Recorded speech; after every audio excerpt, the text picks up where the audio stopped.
नमस्कार, आप देख रहे हैं अपना प्रदेश उत्तर प्रदेश। मैं हूं शेखर त्रिवेदी। गाजियाबाद में मेट्रो ट्रेन के काम पर ब्रेक लग गया है। दिलशाद गार्डन गाजियाबाद नया बस अड्डा के बीच मेट्रो लाइन का काम रोक दिया गया है। कॉन्ट्रैक्टर के झगड़े के चलते काम रोका गया। डीएमआरसी की बिड प्रक्रिया को गैमन इंडिया ने सुप्रीम कोर्ट में चुनौती दी थी, जिसके बाद सुप्रीम कोर्ट ने दिल्ली हाईकोर्ट को निर्देशित किया कि डे टू डे हियरिंग करके इस मामले को निपटाए। हम आपको बता दें कि गैमन इंडिया ने सुप्रीम कोर्ट में अपना पक्ष रखा है कि मेट्रो का ठेका देने की प्रक्रिया में धांधली हुई और उसके साथ नाइंसाफी की गई।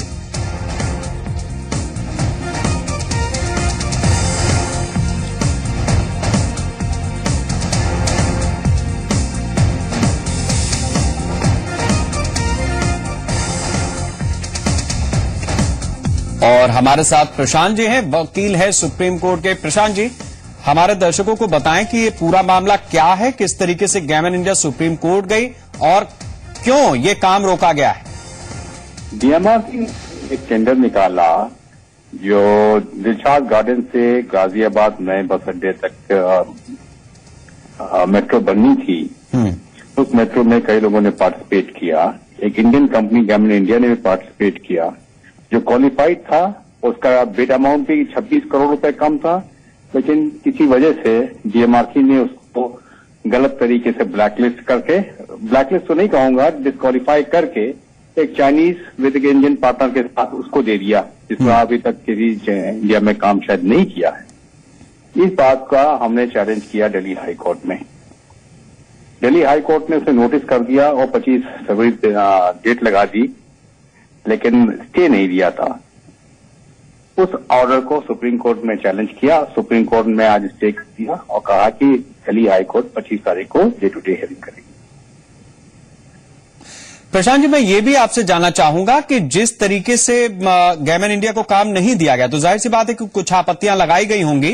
वो आपत्तियां क्या थी और आपको क्या लगता है कि चूंकि डे टू डे हियरिंग होनी है, ये काम मेट्रो का कब शुरू हो पाएगा, दोबारा कितना समय लग सकता है, टेंटेटिवली बता दीजिएगा। ठीक है, मैं एक आपका सवाल का जवाब देता हूं। पहले तो उसमें उन्होंने एक ऑब्जेक्शन लगाया कि चेन्नई मेट्रो का काम स्लो चल रहा है, इसलिए हम दिल्ली मेट्रो का काम नहीं देंगे। हालांकि आरएसपी डॉक्यूमेंट में इनके कहीं ये कंडीशंस नहीं थी जी। इस तरीके से बेबुनियाद एलिगेशन लगा के कंपनी को काम पाने से रोका गया। और अब बात रही कि कब तक ये बनेगा। 25 तारीख से डे टू डे हियरिंग होगी। फिर हियरिंग का फैसला भी आने में फिर जो भी हारे जीतेगा सुप्रीम कोर्ट चाहेगा, तो 2-4 महीने तक तो ये काम रुकी गया है। बहुत शुक्रिया अपना वक्त हमें देने के लिए और इस विषय पर रोशनी डालने के लिए।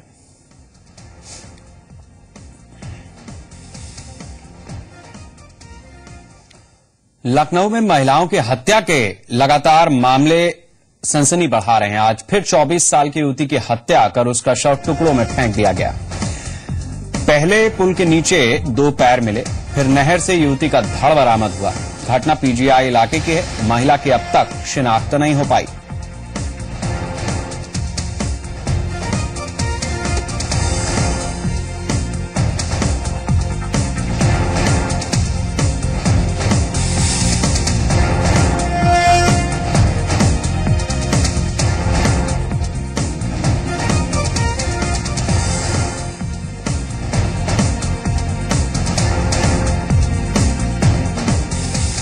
लखनऊ के कृष्णानगर में प्रॉपर्टी डीलर और स्कूल संचालक भानु प्रताप सिंह को कुछ बदमाशों ने गोली मार दी। गंभीर रूप से घायल प्रॉपर्टी डीलर को ट्रॉमा सेंटर में भर्ती कराया गया। घटना अलीनगर सुनहरा इलाके की है, जहां भानु प्रताप अपने डिग्री कॉलेज में निर्माण कार्य करा रहे थे। इसी दौरान 3 बदमाश वहां पहुंचे और उन पर फायरिंग कर दी। घटना के बाद बदमाश बाइक पर फरार हो गए। घटना के पीछे जमीन विवाद बताया गया है। फोटो में लेके नहीं जाऊंगा मुझे। हम वहाँ काम करवा रहे थे लेबरों से। हाँ। और जब तक लेबर में आवाज आई, जब आवाज आई वहाँ पे, फिर वहाँ से देखे, वहाँ गोली वहाँ मारा किया था। फिर यहाँ से दौड़े, भागा जाए, पीछे से उनका प्राण बचे। यहाँ से दौड़े, फिर उसे भाग लिए। आपने देखा कितनी गोली मारी गई, क्या है? दो गोली। किससे थे वो लोग? कितने लोग थे? वो 3 लोग थे। 3 लोग। काहे से थे? बाइक से। फिर भाग गए, भाग गए। दौड़ा था आपने? यहाँ से दौड़ाया हम लोग, हाँ। फिर वो भाग गए, उधर पीछे से भाग गए। मतलब बाइक कहीं और खड़ी किए थे। बाइक इनको कहाँ पे मारी है गोली? इनको कहाँ पे गोली लगी है? और एक यहाँ पे लगी है और एक इधर लगी है। लखनऊ में एक छात्रा के साथ रेप करने और फिर उसका गर्भपात कराने का आरोपी उसका टीचर ही है। मामला सामने आने के बाद पुलिस ने पीड़ित का गर्भपात कराने वाले 2 डॉक्टर समेत 4 लोगों पर केस दर्ज किया है। आरोपी टीचर को उसकी पत्नी समेत गिरफ्तार किया गया है। देखिए रिपोर्ट। एक टीचर की दरिंदगी, 12वीं की छात्रा से रेप। राजधानी लखनऊ के गोमती नगर में एक टीचर की हैवानियत का मामला सामने आया है। पुलिस की गिरफ्त में खड़े इस शख्स का नाम है आर.सी. तिवारी, जो केमिस्ट्री का टीचर है।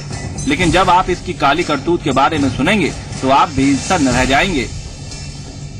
आरोप है कि 12वीं की छात्रा आर.सी. तिवारी के घर ट्यूशन पढ़ने जाती थी, लेकिन उसे नहीं मालूम था कि उसके ही टीचर की उस पर बुरी नजर है।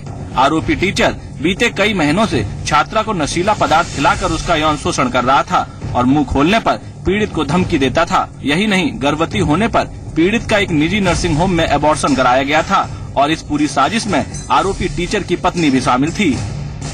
कि उसकी बेटी जो है ट्यूशन पढ़ने जाती थी, केंद्रीय विद्यालय के टीचर हैं आर.सी. तिवारी उनके यहाँ, और उन्होंने उस लड़की से अवैध संबंध स्थापित किया, जिसके फलस्वरूप वो लड़की जो है प्रेग्नेंट हो गई और फिर वो टीचर उनकी वाइफ दोनों मिलकर उस लड़की का प्रेगनेंसी टर्मिनेशन कराया है। और जिस नर्सिंग होम में ये टर्मिनेशन कराया है वहाँ के दोनों डॉक्टर लेडीज प्लस वो आरोपी शिक्षक और उसकी पत्नी चारों गिरफ्तार हो चुके हैं। पीड़ित ने जब आप बीती अपने घर वालों को बताई, तब कहीं जाकर इस टीचर की काली करतूत का खुलासा हुआ। हालांकि आरोपी टीचर अपने आप को बेगुनाह करार दे रहा है। वहीं पुलिस ने इस मामले में आरोपी टीचर, उसकी पत्नी और महिला डॉक्टर को हिरासत में ले लिया है और मामले की जांच में जुट गई है। लेकिन लखनऊ में घटी इस वारदात ने गुरु और शिष्य के रिश्ते को तार तार कर दिया है। अभिषेक मिश्रा, जी मीडिया, लखनऊ। यूपी के कैबिनेट मंत्री शिवपाल यादव ने कहा कि मेरठ में बाल सुधार गृह से बाल कैदियों के भागने की घटना में लापरवाह अधिकारियों पर कार्रवाई होगी। के खिलाफ कार्रवाई की जाएगी, जिनकी लापरवाही होगी उनके खिलाफ कार्रवाई की जाएगी। मेरठ में बाल सुधार गृह से कैदियों के फरार होने के मामले में कार्रवाई हुई है। एसएसपी ने 2 सिपाहियों को सस्पेंड किया है। मामले की न्यायिक जांच के आदेश दिए गए हैं। डीएम का कहना है कि सुधार गृह में क्षमता से ज्यादा कैदी थे, जिन्हें शिफ्ट करने का काम चल रहा था। इसी दौरान बाल कैदी फरार हो गए। आपको बता दें कि बाल सुधार गृह से 91 कैदियों को अब तक फरार होने के बाद 35 को पकड़ा गया है, जबकि अन्य की तलाश जारी है। फरार हुए ज्यादातर बाल कैदी मेरठ, गाजियाबाद, बागपत और गौतम बुद्ध नगर के हैं।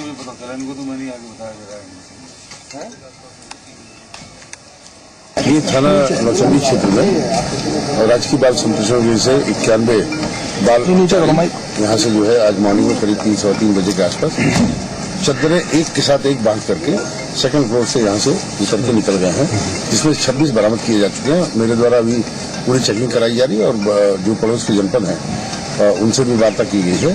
तभी बाकी जो अभी नहीं मिले उनके संबंध में कार्रवाई कराई है। डीपीओ मौजूद हैं, यहाँ पर जो अधिकारी हैं उनके कर्मचारी वगैरह मौजूद हैं, पूछताछ हम लोग कर रहे हैं और लापरवाही के संबंध में इसकी समीक्षा हम करके जो भी है जिलाधिकारी महोदय को भी अवगत करा दिया गया है। अभी यहाँ बाल संप्रेक्षण गृह मेरठ में 91 जो बाल अपचारी हैं वो रात्रि में यहाँ से निकले और इसमें से 35 बाल अपचारी अभी तक बरामद हो चुके हैं। बंगायू में 2 बहनों की मौत के मामले में सीबीआई पॉक्सको कोर्ट में पेश हुई। इस दौरान क्लोजर रिपोर्ट के पक्ष में दिए गए साक्ष्यों की पीड़ित पक्ष की मांग पर कोर्ट ने दलीलें सुनी। इस मामले में कोर्ट ने फैसला 3 फरवरी तक सुरक्षित रखा है। पीड़ित पक्ष का आरोप है कि सीबीआई अब इस मामले में लीपापोती कर रही है और आरोपियों को बचाने की कोशिश कर रही है। आपको बता दें कि 27 मई 2014 को कटरा सादतगंज में 2 बहनों के शव पेड़ से लटके मिले थे। इस मामले की जांच कर रही सीबीआई ने क्लोजर रिपोर्ट लगाकर कहा था कि दोनों बहनों ने आत्महत्या की थी। परिजनों ने सीबीआई की क्लोजर रिपोर्ट पर सवाल उठाए और उन सबूतों की मांग की थी जिनके आधार पर क्लोजर रिपोर्ट दाखिल की गई।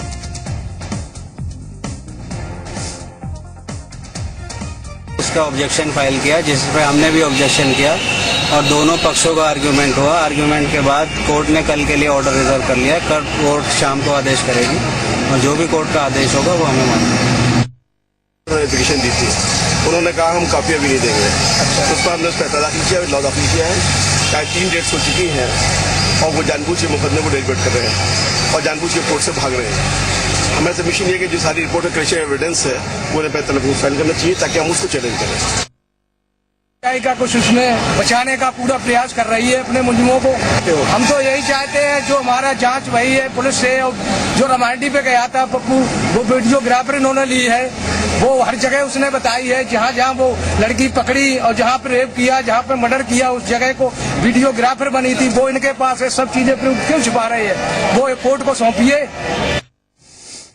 आजमगढ़ में खाकी एक बार फिर से दागदार हुई। मामला नगर कोतवाली के दल सिंगार मोहल्ले का है, जहां सैकड़ों लोगों ने एक सिपाही और एक महिला से परेशान होकर पुलिस अधीक्षक से मदद की गुहार लगाई। स्थानीय लोगों ने एसपी से मिलकर दोनों के खिलाफ कानूनी कार्रवाई करने की मांग की। लोगों का आरोप है कि महिला लोगों के विरोध पर उन्हें पुलिस का धौंस दिखाती है और विरोध करने पर सिपाही की मदद से उन्हें झूठे केसेस में फंसवा देती है।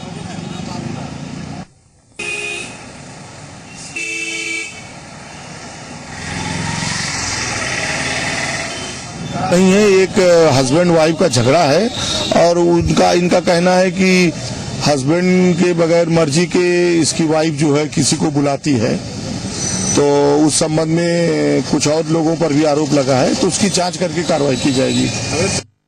आगरा में धर्मांतरण नहीं हुआ, यह खुलासा अल्पसंख्यक आयोग की जांच रिपोर्ट में हुआ है। रिपोर्ट के मुताबिक आगरा में धर्मांतरण की पुष्टि नहीं हुई, वैसे प्रलोभन देने की बात सामने आई है। वहीं खुफिया विभाग के फेल होने पर भी मुहर लगी है। इस जांच रिपोर्ट में खुफिया विभाग के अफसरों पर कार्रवाई की सिफारिश है। साथ ही कुछ संगठनों पर नजर रखने की भी बात कही गई है। इसके अलावा गरीबों को रोजगार मुहैया करवाए जाने की सिफारिश है, ताकि कोई लालच में फंसे नहीं। यूपी अल्पसंख्यक आयोग के अध्यक्ष शकील अहमद ने कहा कि बीजेपी यूपी में माहौल खराब करने की साजिश में लगी है। दरअसल आरोप लगा था कि 8 दिसंबर को आगरा के बेदनगर में 57 परिवारों को आरएसएस से जुड़े जागरण समन्वय विभाग और बजरंग दल के कार्यकर्ताओं ने हिंदू धर्म में परिवर्तित कराया। आरोप है कि इन लोगों से राशन कार्ड और बीपीएल कार्ड दिए जाने का वादा किया गया था। कि उन गरीबों मजलूमों जिनके पास बेसहारों के लिए, जिनके पास मकान नहीं था, खाने को 2 वक्त की रोटी नहीं थी, उन्हें कुछ ऐसे लोग जो प्रदेश के अमन चैन को बिगाड़ना चाह रहे थे, उन्होंने एक लालच के तहत धर्म परिवर्तन को तो नहीं बताया, लेकिन उन्हें लालच दी कि बीपीएल कार्ड, आधार कार्ड, आपका आईडी प्रूफ का हम इंतजाम करने जा रहे हैं और सेंट्रल की गवर्नमेंट आपको बहुत जल्दी एक मकान देगी। सिर्फ ये कि लालच थी। इसी को लेकर जो जांच रिपोर्ट वहां पहुंची, ये सरासर झूठ पाया गया कि कोई धर्म परिवर्तन नहीं हुआ था। उधर आगरा धर्मांतरण मामले में अल्पसंख्यक आयोग की रिपोर्ट पर बीजेपी नेता विजय बहादुर पाठक ने कहा कि जब घटना नहीं हुई तो विवाद किस बात का था। उन्होंने कहा कि रिपोर्ट से मुख्यमंत्री पर सवाल खड़े हो रहे हैं, सरकार अपना काम नहीं कर पा रही। तो मुख्यमंत्री से लेके शिवपाल यादव तक जो बार बार कहते हैं कि भारतीय जनता पार्टी के लोग मेरी घर वापसी करा दें या मेरा धर्म परिवर्तन करा दें, तो धर्म परिवर्तन के जिस विवाद के विषय को लेकर के ये पूरा कुछ हुआ, जब वहां कुछ हुआ ही नहीं और ये सरकार का तंत्र कह रहा है, तो फिर विवाद किस बात का था। अल्पसंख्यक आयोग ने कहा है, उन अल्पसंख्यक आयोग के अब इस सवाल पर यह बड़ा प्रश्न खड़ा होता है कि मुख्यमंत्री की कार्यशैली और कार्य संस्कृति पर, कि वो अगर फेल है तो उसको ठीक कैसे करेंगे। लखनऊ में बीजेपी सदस्यता अभियान की आज समीक्षा बैठक हुई। इस मौके पर पार्टी के सदस्यता अभियान के राष्ट्रीय संयोजक दिनेश शर्मा ने कहा कि देश भर में 31 मार्च तक बीजेपी का सदस्यता अभियान चलेगा और 31 मार्च के बाद बीजेपी दुनिया की सबसे बड़ी पार्टी बनेगी। पार्टी ने अकेले यूपी में 2 करोड़ सदस्य बनाने की बात कही। अभी तक 4 करोड़ 65 लाख सदस्य बन जाने पर पार्टी के कार्यकर्ता काफी जोश में हैं। वहीं सदस्यता अभियान में तेजी लाने के मकसद से पार्टी ने इनामी योजनाओं का भी ऐलान किया है, जिसमें पीएम मोदी और पार्टी अध्यक्ष अमित शाह के साथ चाय पार्टी की बात कही गई है।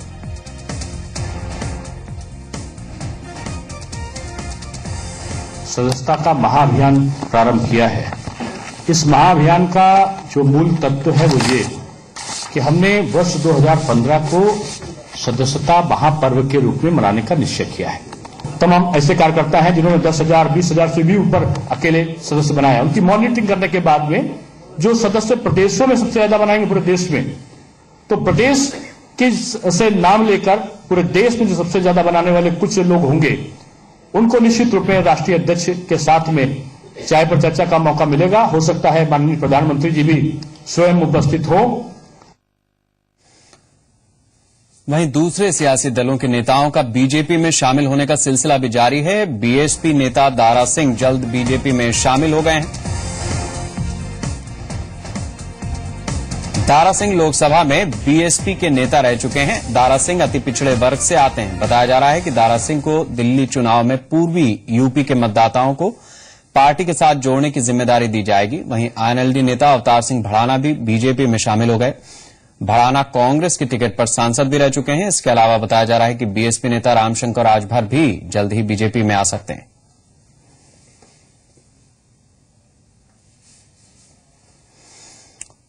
मुख्यमंत्री अखिलेश यादव ने महोबा को बड़ी सौगात दी है। अखिलेश ने यहां 10 मेगावाट के सोलर पावर प्लांट का उद्घाटन किया। इस मौके पर अखिलेश ने कहा कि सौर ऊर्जा के जरिए यूपी में बिजली संकट दूर करा जाएगा। इसके अलावा सीएम ने समाजवादी पेंशन योजना के आय कार्ड भी लोगों को बांटे। सीएम अखिलेश यादव ने कहा कि समाजवादी पार्टी विकास कार्यों पर किसी तरह की राजनीति नहीं करती, बल्कि सीधा विकास करती है। उत्तर प्रदेश में पहला सोलर प्लांट लगने जा रहा है। ये महोबा की ये बड़ा काम है। मैं आपको भरोसा दिलाता हूँ कि बुंदेलखंड को विशेष अभी हम लोगों ने कुछ टूरिस्ट जगहों पर इंतजाम किया है कि जहाँ पर 24 घंटे बिजली देंगे। बुंदेलखंड के इलाके को भी हम लोग, हालांकि उत्तर प्रदेश में 2016 से तय किया कि शहरों को 20, 22, 24 घंटे बिजली और गाँव को लगातार 14-16 घंटे, 18 घंटे कैसे बिजली दे पाए। अगर शुरुआत करनी पड़ी तो हम लोग बुंदेलखंड के इलाके से शुरुआत करेंगे। काशी के प्रतिनिधि कैलाश मानसरोवर यात्रा के लिए जिस आसान रास्ते की मांग कर रहे थे वो पूरा हो गया है। भारत और चीन के बीच कैलाश मानसरोवर यात्रा के लिए नया रूट खोलने पर सहमति बन गई है। प्रधानमंत्री नरेंद्र मोदी इस मार्ग को खुलवाकर काशी के लोगों के बीच फिर से हीरो बन गए। इस नए मार्ग से भारतीय तीर्थयात्रियों को काफी फायदा होगा। नाथला दर्रे से गुजरने वाले इस मार्ग से भारतीय श्रद्धालु बस से यात्रा कर सकेंगे। गंगा महासभा ने इसे संस्कृति का उदय बताया है। इसके दो पक्ष हैं। एक तो अंतर्राष्ट्रीय स्तर पर एक बहुत बड़ा मैसेज गया है कि भारत ताकतवर राष्ट्र है, इसकी उपेक्षा नहीं की जा सकती। और धर्म की दृष्टि से आप इसे देखें तो कैलाश मानसरोवर का चाइना के लिए कोई उपयोग नहीं है। बागपत के बड़ौत में किसानों ने गन्ना भुगतान की मांग करते हुए एसडीएम को बंधक बना लिया। मामला बड़ौत तहसील का है। बाद में मिल मालिक की गिरफ्तारी और जल्द भुगतान का आश्वासन मिलने के बाद किसानों ने धरना खत्म किया।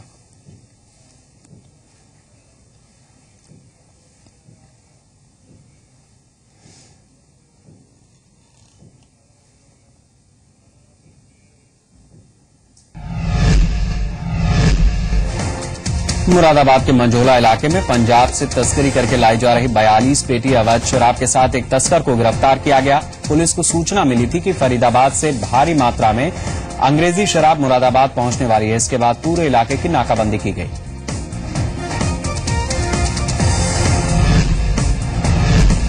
मऊ के रानीपुर के नगपुर गांव में एक शख्स ने अवैध संबंध के शक के चलते अपनी पत्नी का सिर मुंडवाकर उसे बाजार घुमाया। इस दौरान पीड़ित महिला लोगों से बचाव की गुहार लगाती रही, लेकिन किसी ने उसकी सुनी नहीं। पुलिस ने मामला दर्ज कर आरोपी शख्स को गिरफ्तार कर लिया।